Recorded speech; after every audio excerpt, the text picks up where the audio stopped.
Good morning, everyone. I am Marie Crissy Magante, and I am here to summarize and explain what I've learned in the subject Technology for Teaching and Learning in Language Education. Educational technology tool helps learner and teacher to understand more the uses of technology in education nowadays, specifically in classroom-based instruction, with the main purpose for students to be able to put their knowledge into action, to sharpen their critical reasoning skills, to demonstrate their understanding, and to engage constructively with each other. We learn the definition of digital age that can manipulate by fingers. This has presented through devices like mobile phones, computers, laptops, and any other forms that can be seen around. Teachers and students benefited this kind of technology in education purposes for effective learning. There are vital components of teaching and learning in digital age: communication skills, the ability to learn independently, ethics and responsibility, teamwork and flexibility, thinking skills, digital skills, knowledge management. We learned also the teaching in the past and in present generation, where in the past, the learning process, teachers are usually the sources of student learning. It called teacher-centered learning. While at present, by the help of technology, we can say that we have student-centered learning. So the differentiation of old students are those in the years. Now we call it new students, the term for 21st century students. However, misuse or overuse of technology must be avoided to enjoy its real benefits. Now I'm going to explain the information and communication technology and its history. The history started from pre-mechanical, mechanical, electromechanical, and electronic period. There are aspects in life that ICT involve: in business, financial services, entertainment, and public service. There are also accessible ICT that refers to the technology that can be utilized by people with wide range and abilities and disabilities. What is assistive technology in education? It refers to device which aids people with disabilities to work around challenges for better learning. Now we have software for teaching and learning use. What is computer software? It refers to a collection of data or computer operations that tells the computer how to function or work. There are two categories: system software and application software. System software are standalone operating system, embedded operating system, and emerging operating system. Application software are instructional software, productivity software, administrative software. Instructional software for classroom use, we need drill and practice software, tutorial software, simulation practice software, and instructional games, problem solving software. We have also software support tools, materials generators, data collection and analysis tools, graphic tools, planning and organizing tools, research and reference tools, content area tools. Next is we have the effectiveness of educational technology.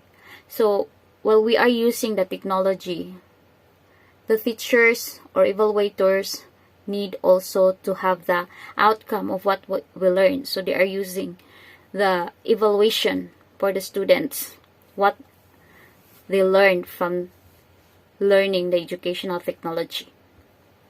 So evaluation is a significant part of any entity, item, or process consumed by individual to determine how well the latter works, effective or not. Educational is being evaluated before instruction, during instruction, evaluating software programs through its content, documentation, and technical support, ability levels, and assessment technical quality and ease of use. There are impact of educational technology on students' achievement, like mastering fundamental skills, becoming proficient technology users, preparing students with 21st century skills, motivating students to higher achievement levels. Next, we have the evaluating the effectiveness of educational technology integrations with personal and social responsibility, planning and critical thinking, reasoning and creativity, strong communication for presentation and interpersonal needs, cross-cultural understanding, visualizing and decision making, knowing how and when to utilize technology, and choosing the most appropriate tools for the task. And there are types of assessment, like traditional and alternative. Teachers evaluate the learning process with the use of rating scales, checklists, and rubrics. Now we have the ethical and legal use of technology. So we always remember that we need to follow the protocol on how you use the technology. So ethics, it defines what is good for a certain person as well as for the society itself. Unauthorized access. So number 1, unauthorized access and use of software, hardware, network, and computer files. Number 2 is hardware theft and vandalism. Next is software theft. To avoid this kind of unethical action, need to have an internet license that classify as follows: individual license, concurrent used license. So this is to avoid the copyright. Next is the information theft, malicious act in software. There are laws that applicable in the classroom use of technology. Number 1, Family Educational Rights and Privacy Act, protection.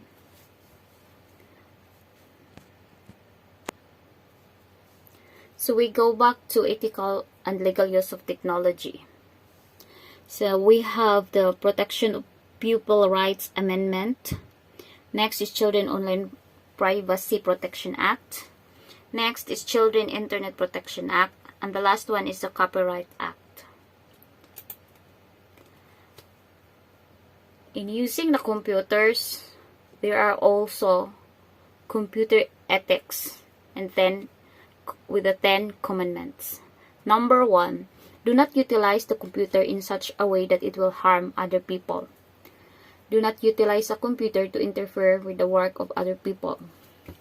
Do not spy on the computer data on other people.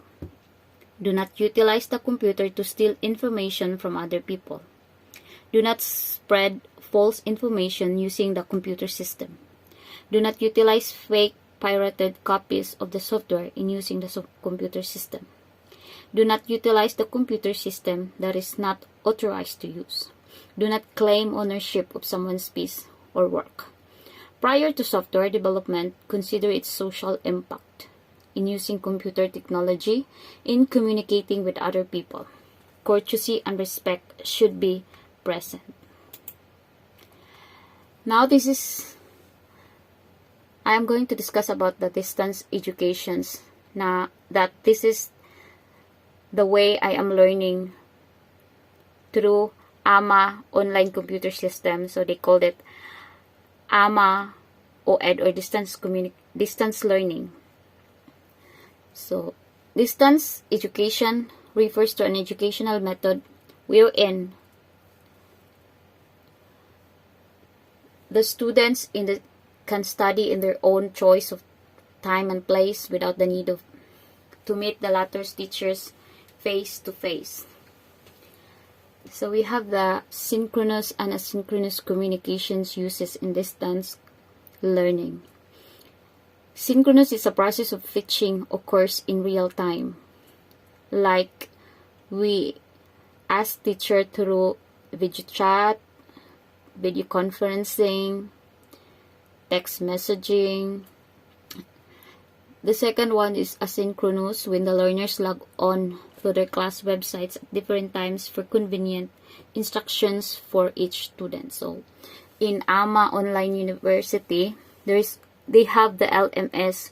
All the lessons that need the students to be learned is already uploaded in the LMS, so the students can study alone without the help of the teachers. We have the common reasons why students choose distance learning. As for me, I choose the distance learning even though it is expensive, because I can manage my time properly, like work in a day and study my lessons at night. So one reasons of this one is students have family and children already. Students wants to combine studies and work. Students who are working already would like to finish a program or to build on their own previous education. Students would like to have an extra courses which is not offered in their present school. So before, way back 2014, that is my last school attended in the university. I stopped because I work here in abroad. So now I continue my studies through distance education, and now I am in the third year of learning. Next, we have different technologies that support distance education. So while I'm studying, I'm using my computers and mobile phones to have the connections, and also with the internet that I am using, like the Opera, Google Chrome, and I use this personal drive and also the Microsoft 365 for my projects. So making copies of or performing or displaying materials protected by copyright is required to access the internet for distance education using personal computers. So if I'm going to subscribe one application from the computer, I can share my subscription up to 5 persons. So this is my personal, so nobody will share with me. Different technologies are example of broadcast radio, audio teleconference, video conferencing. So video conferencing, there's an example like Zoom class, or like the teacher needs to talk with their students through the Zoom class. Next is software or application used in video conferencing. So this is also the examples. OVO. So I didn't hear about OVO yet. Skype. So this is common. Adobe Acrobat Connect. Meeting. AT&T Connect. Components of e-learning platforms. So number 1 is rosters.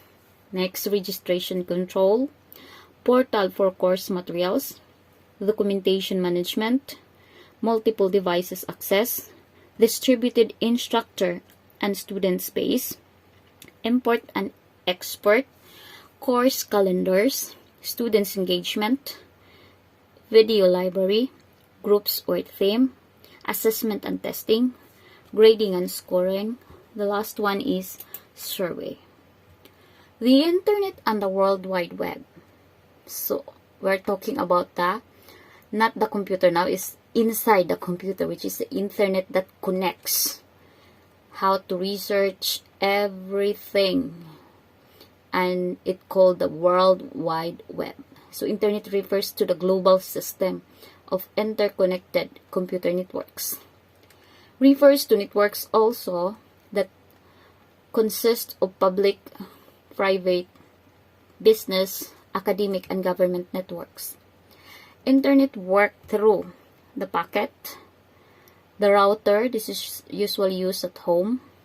Packet switching, transmission control protocol, an internet service provider. So this internet service provider is the SIM card that we are using. Next, we have World Wide Web. It refers to one of the internet services and a web page collection found in the network computers. So web page example of this one is Google.com, Firefox, and Opera, and many more. Website means it is a web page collection. Web server means it's a computer host a website. Search engine help find another web page. Uniform Resource Locator. It is a unique address on its website. So we hear about URL before. So the meaning of that one is Uniform Resource Locator. There are 4 components of URL. Protocol. So this is the HTTPS. Domain. Domain is the thing that // and then after that one, the subdomain edo.ph. Next is the folder. Preschool. File name like nursery.doc. We have browser or web browser. It refers to software that allows users to have access and to view web pages. Website categorized in terms of the following. So functionality. We have brochure, e-commerce, portal, wiki, and social media.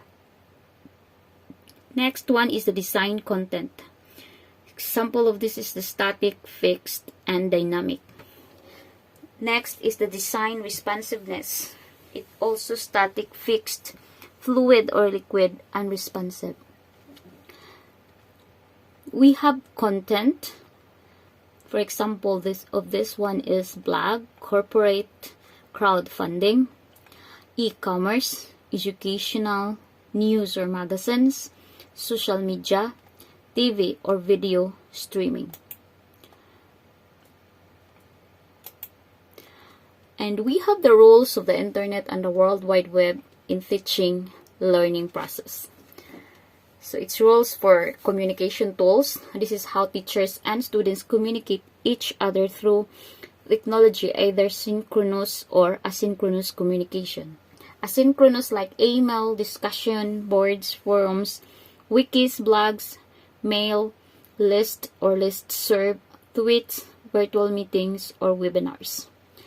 Synchronous like chat, instant messaging, text messaging, video conferencing, and social networking. The second one is the inquiry tools. It refers to the information method of problem solving, like browsing and searching. The last one is construction tools. Refers to the internet as a vehicle for product presentation of students and a way of creating lessons and activities for the students. Example for this one is WebQuest, web page creation, online activities, and games. This is the last topic in our subject, web tools and resources. World Wide Web is simply a tool and don't teach. Learning is enhanced using web tools and resources. There are different web tools like Web 1.0, read-only web. Second one is Web 2.0, read-write web, for example, 3D projects, animation, and comic stripe, audio editing tools, bookmarking and online collaboration, blogging, classroom, and many more. Next is Web 3.0. This is the semantic web. Making the web readable by machines and not only by humans is the main purpose of the semantic web. Next one is the 4.0, and it's called mobile web. So this is what we are using this generation. All services, all devices in the real and virtual world are connected by Web 4.0 in real time. The last one is Web 5.0. So this kind of web may happen after 2030. This is the emotional interactions between computers and humans, and it's called the telepathic web. So what might happen if we have that kind of web internet connection? So maybe our life will be more easier, or there's also circumstances if we use this kind of web. Now we have the categories of web resources. Number 1, online tutorials, primary resources, instructional resources. So this kind of resources is helpful, especially when we have the assignments. We have to search the meaning. So they provide us the resources. Keeping track of web resources, the following should be considered. Using bookmarks, adding bookmarks, organizing bookmarks, and exporting bookmarks. And also there is a criteria in selecting web tools and resources. Number 1 is authority, objectivity, accuracy, currency. The last one is usability. So we have the tips in integrating technology in classroom instruction. Pick one web-based tool. Set goal for the 9th week grading period. And the last one is pick a tech tricky. So this is what I learned through studying in educational technology 2, and also this is so helpful for us to be able to understand the uses, the important uses of technology in communication and also in the learning process. So that is all, and thank you.